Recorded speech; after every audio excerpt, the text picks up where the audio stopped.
అందరూ కూర్చోవాలి.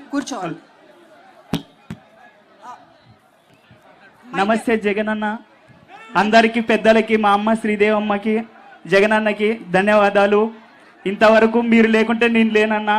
ఒక ఇల్లు నా కళ. నేను చాలా పేదవాడిని. ఈరోజు నాను ఇల్లు ఉందంటే నాకు. ఏ ఊరుమా? నాది హోసూరు గ్రామం, పత్తికొండ నియోజకవర్గం. ఇల్లు ఉందంటే అది నాకు చాలా కళ. ఎవరు నమ్మలేరు. కానీ చాలా పథకాలతో చాలా మంది చాలా లబ్ధి పొందుతున్నాము. కానీ ఇక్కడ వచ్చిన ప్రజలకి, ప్రతి ఒక్కరికి మన భారతదేశం, మన రాష్ట్రం వైపు ఏ విధంగా కరోనా సమయంలో మీరు చాలా ఆదుకున్నారన్న మమ్మల్ని. అదేవిధంగా అమ్మ ఒడితోటి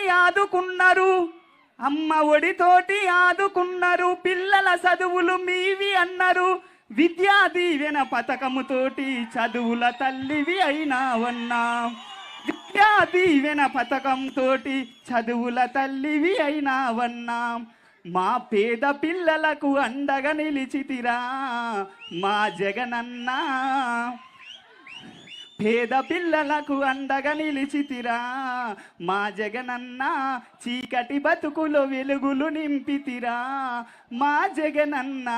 అదేవిధంగా మళ్ళీ నువ్వే రావాలి అన్నా, మా అమ్మే రావాలి, అటు పొద్దు ఇటు పొడిచినా మా జగనన్న, అటు పొద్దు ఇటు పొడిచినా జగనన్న, మళ్ళీ నువ్వే రావాలన్నా, ఆరన్నది నూరయ్యినా మా శ్రీదేవమ్మ, ప్రతిపక్షం మనకుండాదే.